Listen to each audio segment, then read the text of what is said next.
All right. Hi, guys. So I'm making this video to help all my learners out there. And the skill I want to work on today is retelling stories. And one way to help sort of hone in on that skill is summarizing a story. I have a strategy here. It's called Somebody Wanted, But So Then, which doesn't make any sense until I, translate it for you. So that's what I'm going to do here for you today. This video is meant to be used however you want to use it, whatever is helpful to you.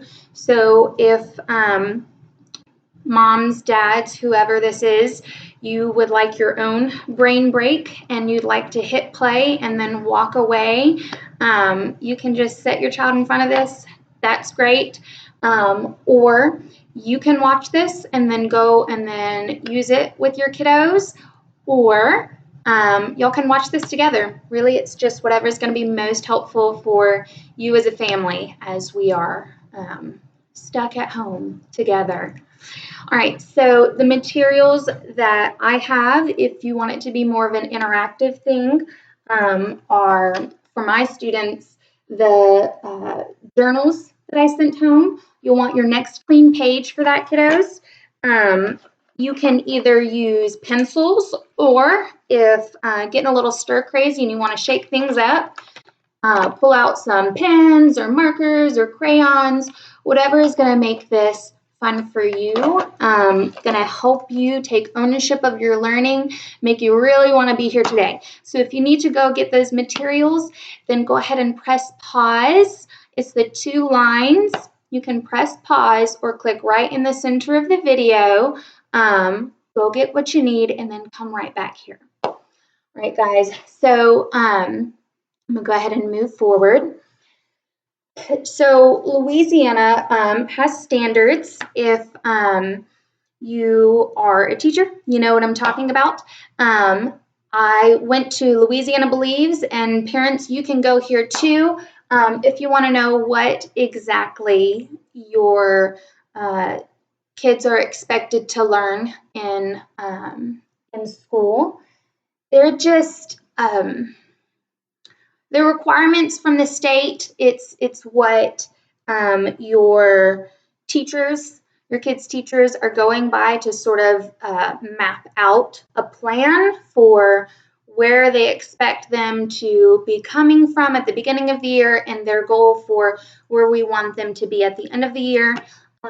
So for my second graders, this is your goal this year, but it sort of is built on gradually. So 3rd grade, 4th grade, they're all using this same skill, but they're just adding to it. So if you have a kid that's in a grade younger than 2nd grade, y'all can still work on this. Or if you have a kid that's in a grade that's higher than 2nd grade, this is going to be helpful for you too. It's just sort of like foundational stuff. So the standard that Louisiana gives us for reading literature, it says that students need to be able to recount stories, including fables and folk tales from diverse cultures, and determine their central message, lesson, or moral. Okay, so let's just break this down. Here in my journal, on my next clean page, I'm going to zoom in for you a little bit. There you go. Up at the top of my paper, I've written summarize. And you can write the same thing, because this is what we're going to use to help us recount stories. If you'd like to, you can hit pause, kiddos, and you can record this in your journal so that you can remember it whenever you go watch those videos I've read aloud, or whenever you read your own stories at home. All right? So what I've written out is that we're going to recount stories, just kind of sort of making it a smaller thing, easier to handle. Recount stories from diverse cultures and determine their lesson. All right, just to sort of make it a little bit shorter, a little bit easier to understand. All right, and then what I've done is I've looked through this, and there's a whole lot there. So I'm just going to sort of file it down to what do I know, and then what are my fun new words here. If you've noticed, I've circled a couple words. I've circled the word recount. You can circle that word too. I've circled the word diverse. You can circle that word too. And I've circled the word determine. You can circle that word too. All right. And then what I've done is I've gone and I've skipped a line, keeping it nice and neat so that I can read it and so that mom and dad can read it.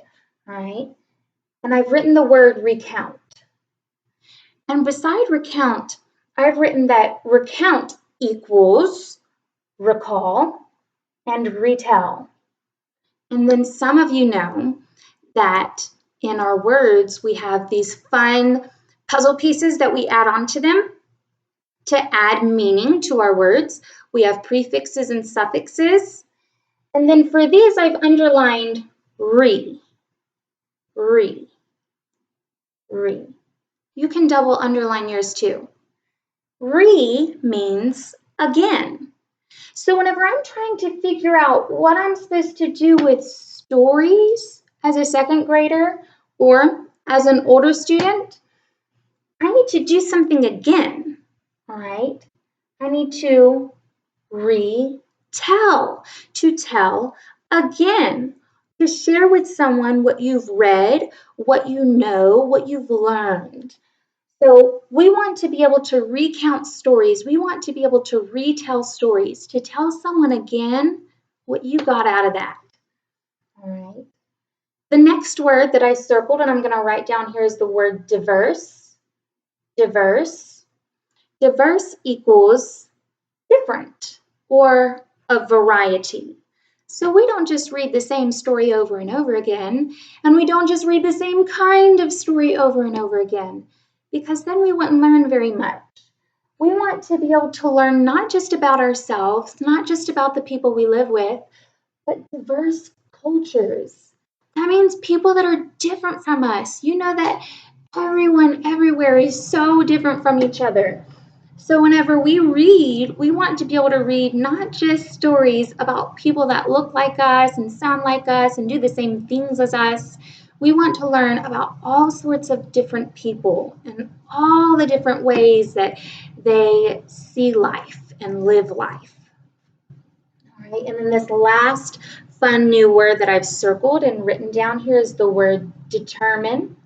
And to determine equals decide. It means to decide or to figure out. Decide or to figure out. When we retell these stories that are from different cultures, we want to decide, what is their lesson? What did the author want us to learn or to take away from this story?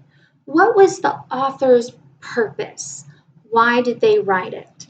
So one more time, I'm gonna show you my notebook and what I've recorded in here, and you can record this in your notebook too. All right.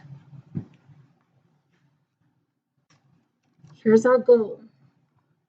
We want to recount stories or to retell stories from diverse cultures, different cultures, and determine their lesson, decide, or figure out what we should learn. You can hit pause and record that if you need to, or you can just think about it and keep watching the video. This is your learning. Take ownership of your learning, whatever you need to do to grow as a student. Awesome. So what I have next is I have our strategy for retelling, for summarizing, really when we want to file down the story to the most important pieces, because when we read a book, it can be a really long book, and there can be so many juicy, interesting details in it. But when we retell a story, when we summarize a story or give a short version of it, sometimes when we give the details, we can go overboard and give too many details. And then we sort of take the enjoyment away from other readers who can take that book and read it and enjoy it for themselves.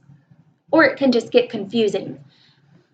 So when we summarize, we want to give a short version of the story, not the whole story, not everything. All right. So what you'll see is I have an acronym. It means I have taken the first letter of each word to sort of help it be smaller and shorter for me to refer to.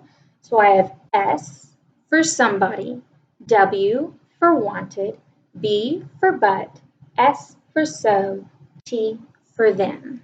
All right. Somebody wanted, but so then. That's what we do in my class. We sort of sing it out and dance it out. All right. So the somebody of the story is the most important who of the story. The main character. In stories, we have all these different characters. So many. And sometimes we actually don't have that many characters. But whenever we're retelling a story, whenever we're summarizing a story or giving a shorter version of it, we only really want to focus on the main character. We don't want to overwhelm our listeners or our readers with all the different pieces. We want them to want to go read the story for themselves and find out about all the different characters that the authors have given us. So first we're going to talk about the somebody. Then we're going to talk about what that somebody wanted. All right, what they wanted. The main thing that this character desired. The main thing they desired. All right. They could have wanted a whole bunch of different things. But overall, in the story, the big picture, what was their big goal? What was the big thing they wished for? Right? But, when we say the word but, it sort of separates things. It means not this and that, but more that something happened, but there was a problem. Something happened, something didn't work out. So when we see but for summarizing, somebody wanted but so then, we want to think about the biggest problem, because sometimes in our stories, authors share all sorts of different problems. And in stories, there are big problems and then there are small problems. When we're summarizing or retelling a story, we don't want to talk about all the teeny tiny problems, right? We want to focus on the biggest problem. What was the biggest hurdle that the main character had to overcome? The biggest problem encountered by the main character, right? So, S is for so, all right? It's sort of what was their solution to the problem? What the character did or what happened to solve the problem, all right? There was a problem, so what happened to solve that problem? It may have been the main character that solved their problem. It may have been an additional supporting character that solved that problem. We'd have to read the story to find out different ways that problems can be solved. All right, then our final puzzle piece, when we want to summarize or recount or retell stories. Then it's what resulted or what happened after the solution. What happened after the solution? Sort of how did things wrap up? Sometimes we can find the moral or lesson that we want to figure out from the story. Sometimes we can sort of figure that out. And what happens after things have solved? What did the main character learn? Sometimes the authors don't tell us. We sort of have to use our brains, put on our thinking caps, and we have to figure out for ourselves, based on the events in the story, based on the plot of the story, what happened throughout the story, right? What do we think the author, why would they have shared this story with us? What could we take out of it, right? I'm going to show you my journal again, all right? And I'm sorry if it's not super clear. There we go. All right. And you can pause it right here, copy this into your journal if you'd like. I've sort of made it shorter for you so you don't have to copy all the words from my anchor chart. I have somebody who is the main character. Wanted, what was their main desire? But what was the biggest problem? So, what was the solution? Then, after the solution, how did the author wrap up the story? All right, then what I have for you is an example. EX stands for example. Sometimes you'll see little pieces of words. It's not the whole word, it's just a few of the letters. And then after it, they have a period. And that's short for a bigger word. So you can know if you see EX period, that's short for example. I have an example where I've summarized a story that many of us know. And probably if you don't recognize this story whenever I share it with you, you'll start to, it'll feel familiar to you. It's about Little Red Riding Hood. That's a folk tale, actually. All right, I'm not going to read it to you, but I'm going to give you an example of a summarization. Summarize is inside of the word summarization, so you can know that those words are connected. I'm going to give you a summarization of Little Red Riding Hood using Somebody Wanted, But So Then, right? Little Red Riding Hood wanted to bring her grandmother goodies, but the wolf tricked her. Dun, dun, dun. So the woodsman had to save them both by getting them out of the wolf's belly. Then Little Red decided she should listen to her mother and be more careful around strangers. That's a summary of Little Red Riding Hood. I didn't read the whole book to you. I just gave you the somebody, the main character, Little Red Riding Hood. What did she want? She wanted to bring her grandmother goodies. But what was the biggest problem? But, lost my spot, the wolf tricked her. All right. So what was the solution to the problem? So the woodsman had to save them both by getting them out of the wolf's belly. Then, how did the author wrap up the story? All right. Then Little Red decided she should listen to her mother and be more careful around strangers. And if you noticed in my then piece, I have the central message, moral, or lesson when we were supposed to decide, okay, based on what happened in the story and what happened at the end of this story, what do we think the author should have us take away? And like I said, that's not there every time. Sometimes you just have to put on your thinking cap and sort of piece those different bits together to infer or to guess based on what you already know what the author wanted us to take away. So the great thing about summarizing is it's both something to help you with reading and with writing. So when you're breaking down a story that an author has already written and that you get to enjoy, I like to use this for me to retell stories, to recount stories, and to figure out the different pieces of it to sort of funnel it down to the most important things. It helps with reading comprehension, and you get to go use this for those stories that I've read to you. So far, I've read Silly Sally. Go find it on my channel, Duck on a Bike, and Not Norman. All right, and you can go practice this summarization for these stories, and you can record it in your journal on the next clean page using Somebody Wanted, But So Then.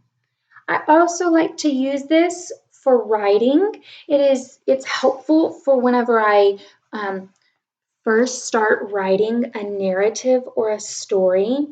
If I can get those basic pieces, those basic building blocks, then I can start adding the juicy details to it, giving more information to my readers. But these are going to be the important pieces whenever I write a story.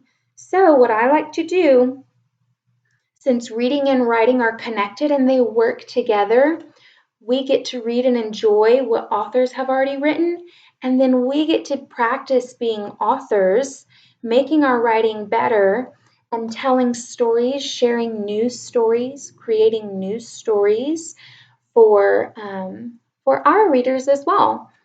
So I like to use this as the first building block for my story, and then I'll add on more information.